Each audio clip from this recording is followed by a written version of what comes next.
kedamaian. Saya bersujud kepada Dhamma yang mulia, penyak kebodohan, penakluk kobaran api nafsu. Berkat kekuatan ini, semoga Anda mendapat kejayaan dan semua bahaya lenyap adanya. Dhamma duta pengikut Sang Sugata, menakluk kejahatan dan noda dalam dunia ini. Mereka sendiri mendapat ketenangan, kedamaian dalam dua ikatan. Setelah mereka mengetahui Dhamma yang sempurna digambarkan, Saya bersujud kepada Sang Dhamma mulia yang mencari kesempurnaan dengan sila dan ajaran Sang Buddha. Berkat kekuatan ini, semoga Anda mendapat kejayaan dan semua bahaya lenyap.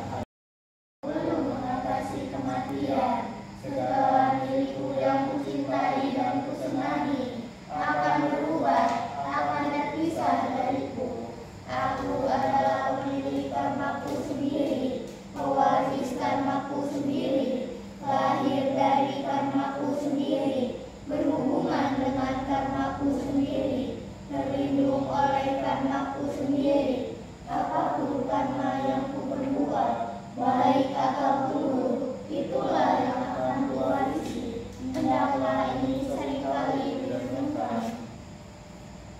Aham Ito supitomi nirukomi.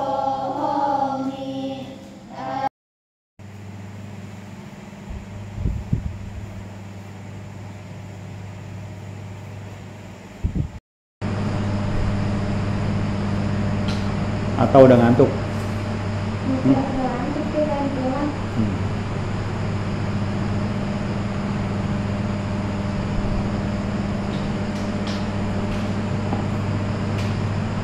Besok ada acara apa besok? Hah? Besok hari terakhir tahun ini. Hari terakhir tahun ini tanggal 31 Desember. Siapa manggang-manggang? Bureng. Manggang bureng. Manggang bureng. Hah? Ada acara semua? Hah? Nggak ada acara? Di rumah nggak ada acara?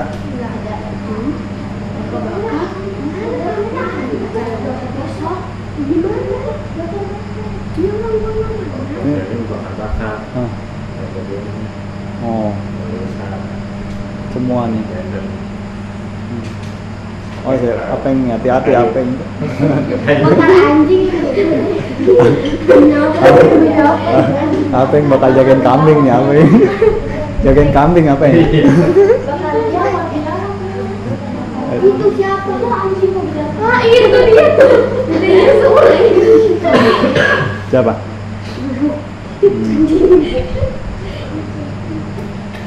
Dia banget kita nggak diajak yang nggak ada berapa orang yang nggak ada acara ini? Hah? Nggak ada acara? nggak ada Oh, bakar kembang api ada kembang api. biar rame.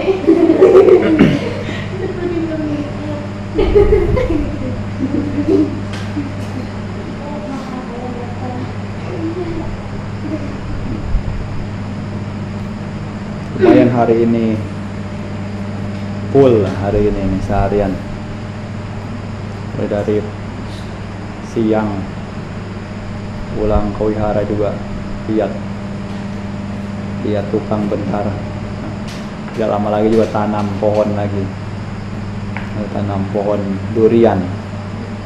Dan 8 pohon kita tahu jadi semua. Ada kelapa lagi. Ada 6. Udah tanam-tanam lo buat dipelihara.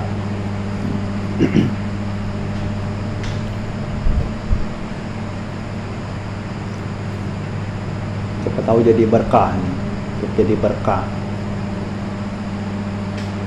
Tahu berkah utama? Tahu apa itu berkah utama? Tahu nggak berkah utama itu apa? Pernah dengar berkah utama? Saya tahu. Ini berkah utama sudah dibaca itu artinya. Jadi sejarahnya itu ada seseorang, dia semacam berdoa mohon untuk mendapatkan berkah. Nah, lalu orang yang di sampingnya dengar berkah. Apa sih berkah itu? Tanya ke orang lainnya, ya kan? Kita tanya, berkah itu apa itu berkah? Oh, satu jawab, berkah itu begitu bangun tidur pegang tai sapi, berkah. Bertanya lagi, berkah begitu bangun tidur lihat langsung matahari terbit. Ada berkah apa segala macam. Masing-masing jawabannya beda-beda. Kalau akhirnya bingung juga, apa berkah utama? Sampai ke telinga para dewa. Mulai dari Dewa Catum Maharajika juga dengar. Ini manusia sedang mencari tahu apa yang sebenarnya berkah utama itu. Sampai dari Dewa Catum Maharajika pun tidak bisa jawab apa itu berkah utama. Sampai naik lagi ke Dewa Indra. Nah, sinilah Dewa Indra dapat ini. Raja Dewa Saka juga tidak tahu mau jawab bagaimana. Akhirnya banyak dewa manusia berselisih paham tentang berkah. Apa yang sebenarnya berkah utama itu? Akhirnya memutuskan untuk turun menanyakan langsung kepada Sang Bagawa. Maka itu pada hari pagi, menjelang pagi, hutan Jeta itu terang dengan sinar Dewa Saka menghampiri Sang Bagawa, menghadap, lalu kemudian menanyakan, apakah berkah utama itu? Nah, disitulah Sang Buddha jelaskan, mulai dari asewana jabalanang, panditananca sewana, pujaca pujanianang, terus sampai 38 total. Nah, mulai dari tak bergaul dengan orang yang tak bijaksana, bergaul dengan mereka yang bijaksana, menghormat kepada mereka yang patut dihormati. Itulah berkah utama. Nah, terus menerus berurutan sampai 38 berkah itu dijabarkan. Nah, akhirnya Dewa Saka pun mendengar khotbah Sang Buddha tersebut tentang berkah utama, juga puas, menerima, oh ini ternyata yang merupakan berkah. Sampai akhirnya Sang Bagawa pun menceritakan hal ini, bahwa bukan hanya pada kehidupan ini saja beliau menjabarkan tentang berkah utama ini. Pada kehidupan lampau beliau ketika masih sebagai seorang bodhisatta, beliau juga sempat memberitahukan mengenai berkah utama ini. Nah, jadi inilah kalau diingat, kita sebagai Buddha Mamaka, sebagai siswa Sang Buddha, kalau ditanya apa itu berkah, kita harus mengetahui bahwa Sang Buddha pernah mengatakan berkah yang disebut dengan berkah itu adalah berkah utama yang terdapat di dalam Manggala Sutta. Nah, ada sutanya di dalam buku Parita juga ada. Nah, itulah bisa dilihat, bisa dibacakan, juga bisa dihafalkan, lalu bisa diberitahukan apa-apa saja sampai yang terakhir itu mencapai nibbana, berjalan aman kemanapun juga, tiada bahaya di mana-mana. Itu berkah utama. Nah, selanjutnya kita latihan meditasi dari ketenangan batin sekarang, menuntun diri ke arah yang benar. Nah, itulah berkah utama.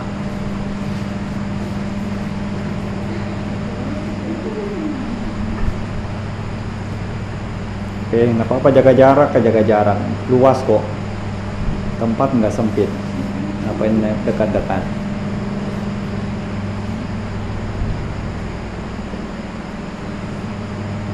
Ada tempat cukup luas, nempel-nempel. Begitu tempat sempit juga protes.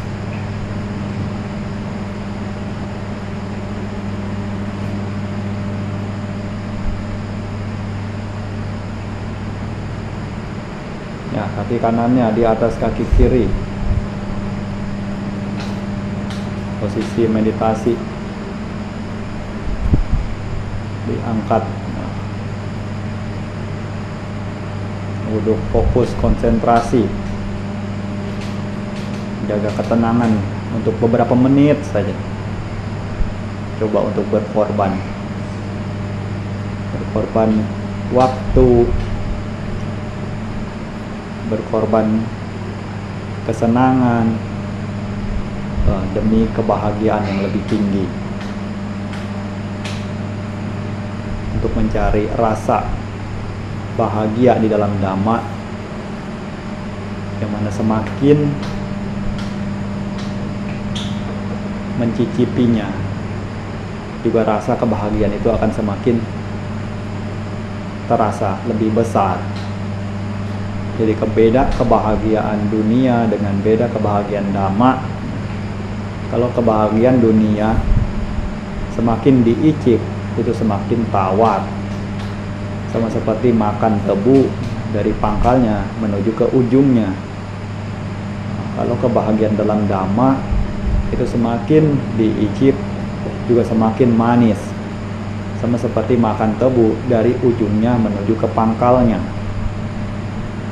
Nah, itulah yang kita coba cari.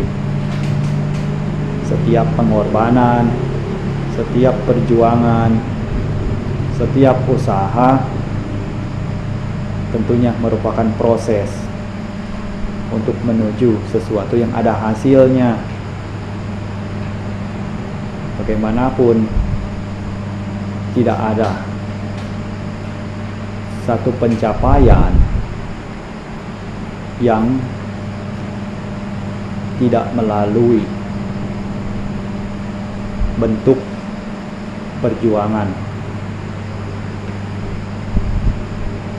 Segala kesulitan, rintangan, hambatan, beban, semua itu adalah bagian daripada proses untuk mencapai tujuan. Jadi sekarang berlatih dari hal-hal yang kecil, tidak sulit, hanya sekedar duduk diam saja, sekedar duduk diam, kendalikan pikiran, hanya fokus pada satu objek, hanya fokus pada nafasnya, perhatikan nafas masuk, nafas keluar. Tambahkan ingat kata Buddho agar lebih kuat lagi. Nafas masuk Bud, nafas keluar Do dalam hati. Nah, semakin berjuang demikian juga akan semakin mendapati betapa besar manfaatnya. Coba di saat duduk seperti ini, di saat dalam keadaan seperti ini, bagaimana rasanya? Adakah kepuasan? Adakah kebahagiaan? Kalau di sana merasakan apa yang merupakan bentuk kebahagiaan, maka tentunya itulah merupakan bagian kecil yang didapatkan daripada praktek Dhamma. Dan kalau misalnya terus menerus dikembangkan, terus menerus dilatih semakin dalam, juga akan semakin besar dan besar lagi. Kita tetap belajar, fokus, terus perhatikan. Saat duduk seperti ini, bagaimana pikiran? Lihat ke dalam diri sendiri. Amati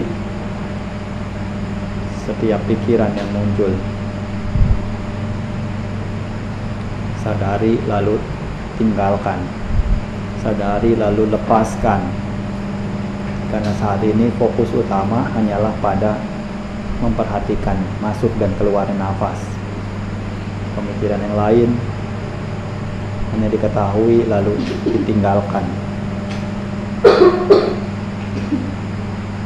Nah, sekarang jaga konsentrasi sampai diberikan aba-aba. Di saat waktunya sudah cukup untuk keluar dari samadhi. Lanjut tenang.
tadi ya. Tadi gimana di pas berantemnya? Gimana sih guys?